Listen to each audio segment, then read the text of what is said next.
Hey, what's up, everybody? Welcome back to Stage Dive KC. We're at Stage Dive KC. We like to go to the venues where the bands are playing, meet them in their natural habitat. Tonight, we're just south of the Kansas City limits in Peculiar, Missouri, at the Frog Pond. And tonight, we got the Three-Headed Monster playing. And what is the Three-Headed Monster? That is Beneath the Skin, Blacklight, and Drek. The first interview tonight is going to be with Beneath the Skin. So why don't you say what's up, guys? Tell us who you are and what you play in the band. You start. What's up? Josh Bowles, I play bass. Mike Riley, I'm the singer. Jimmy York, drummer. Russell Connor, guitar player. Well, right on, guys. So for a couple years now, Mike, you've been trying to get me to come down this way and hang out with you guys and see a show down here. You got like a little scene going on down here in Peculiar. Why don't you tell us a little bit about that? Well, whenever we bought our house here, you know, we bought it in a place that was called the Art and Culture District. So we were like, okay, we like to throw big parties for special occasions. You know, my daughter's 16-year birthday parties and stuff like that. So we wanted to go big. Then we got the idea to do a 4th of July show. It started out with DJs at first, you know, and then it kind of, well, once Beneath the Skin kind of came together and I started making connections with other bands in the scene, I was like, let's do it live. Fuck it, let's do it live. We're doing it live. Yeah.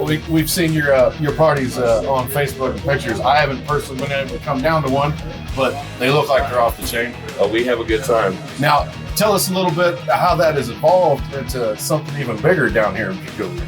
Well, that same 4th of July show that I would throw in my front yard, it is now, we've partnered with the city of Peculiar. And we're going big, you know, we're going to have a big professional fireworks display. We've got 8 bands, mainly locals, and a lot of variety. It's going to be fun, man. Vendor row, food trucks, the whole deal, man. Man, that is so cool. Yeah. To be inserted in the community like that and then get some traction for bands like us. Right. So unapologetically. Speaking of bands like us, you know, bands like Crowbar. How do you know we listen to Crowbar? Because we're big boys. For physique. So your guys' sound is kind of in that same vein, that sludgy doom rock. And you guys just released some music today, April 18th. Mm-hmm. Tell us a little bit about the album that just came out. Well, why don't you start, Russell? Oh, sure. Yeah, so this is our second go at recording, right? Our first one was a 5-song EP almost exactly a year ago. Yeah, tomorrow would be a year ago we released it. Yeah, and so this one, I think we're a little more ready to put together an album, right? And in my opinion, I think it's a little more, it's a better picture of who we are as a band, our sound, our influences. But you mentioned Crowbar, COC, Sabbath, obviously. It's heavy and it's slow, and I don't know, man. I think the slower it is, the heavier it is because of space between the notes. You know what I mean? It breathes. Yeah, it breathes. I've been able to listen to a couple of tracks off the album last night and today. And yeah, it's definitely right there in that vein of what you were talking about, that COC, Crowbar type of fashion. So where did you guys record that album at? We're at Hills East in Orland Park.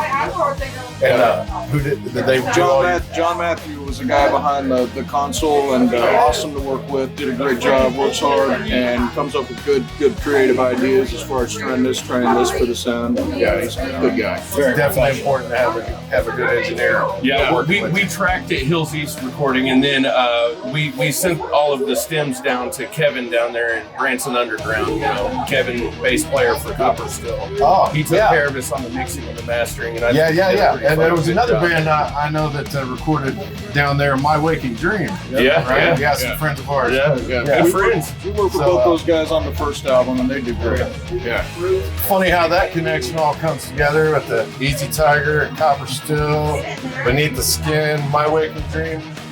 There might be something to that. Yeah. Maybe. Stay tuned for more information on that one, guys. So, did you plan the release date to be for this show or this show for the? Yes. So we did kind of the same thing we did last year. You know, just trying to make it all culminate into one event and everything. So you know, we take some time off in the winter, you know, the holidays, the weather, everything else like that. But once the weather starts letting up a little bit, we hit the studio hard, you know.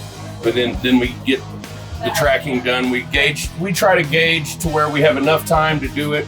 We don't fawn over perfection and everything else. And then, you know, we have a good coming out party, so to speak, for the album. And that's where we are here tonight at the Three-Headed Monster at the Frog Pond down at Peculiar. So, got a little off the track question. I noticed a post earlier this week that Russell got a new toy to play with. Oh yeah, I picked up another guitar, man. Yeah. Tell us a little bit about, or either you or Josh, tell us what is the equipment that's essential to the black beneath the skin type sound? I'll let you start, man. Well, this is my first endeavor as a bass player, so going into that, I had no idea what the hell I was doing. And so I kind of showed up, they had some random stuff, and Russell introduced me to fuzz pedals. Being a metal guy, I didn't know anything about fuzz pedals. And it kind of escalated from there. And then we were getting ready to go on a mini tour with Drek and some other people. And I found me an amp, and it's my heart that I think sounds great, but that started to define kind of our sound. Yeah. And then Russell kind of started to define his sound alongside that. You definitely have an epic bass amp. Well, and we just kind of started going, okay, well, let's do something a little bit different. And me being a guitar player, I approached my bass rig like a guitar rig. And I was like, I want it to be loud and aggressive. And you know, that kind of reminds me of the same vein of like one of the bands. taking a typo negative. So one of the biggest like influences to my sound personally is Peter Steele from Typo. Typo negative? Yeah, kind of plays. Well, because we play play in B standard, and I was like, well, I need an influence in B standard that plays bass. I'm like, well, he's been one of my biggest influences anyway, so I'll just look into him. Yep. And then so I picked up my LTD because I'm a long-time LTD player, and a lot of people give LTD shit. Oh yeah, don't discount them, man. That thing's a workhorse. It's a widely used metal guitar for sure. And then I've been rocking that LTD and the Heart and Electro Harmonics Big Muff. That's pretty much the core of everything for the last 3 years, and that's where I roll. So as you see, guys, if you want to get in that sludgy doom rock, got to get you a fuzz pedal. It's just got to be low and loud, and just do whatever you want. Tune your guitar down, get your fuzz pedal, make it sound just like these guys. So on the guitar side, you mentioned the new toy. I picked up a Dunable, and it had a little bit of a story. I was just a lucky guy that saw it pop up for sale, but it was owned by Mike Scheit from Yob. He had ordered it and had it custom built about 3 years ago. And so a friend through Facebook popped it up, just wanting to switch over to something else. I'm like, okay, I'll definitely take that off your hands for you, right? But just as far as guitar setup for me, guitar tuned to B standard, lots of fuzz pedals, and I run through the clean channel with a 100-watt head. It's a solid state orange and big 412 cabs, right? But what got me away from listening or playing mostly the thrash type metal and using the amp head for the distortion was I heard Wind Hand for the first time. And I'm like, oh my God, that turned into such a rabbit hole, right? Because then it's getting these hot big buff type fuzzes, or like the hyper fuzz, it sounds like electric wizard, all that kind of stuff, man. And there's so many fuzz pedals out there, but these guys are doing such a great job of tweaking a little detail of that circuit to just make it sound so dark, so mean, right? So he and I both are gear hounds, so we're constantly messing around with this sound and that sound, and always fine-tuning your gear and getting your fuzz right.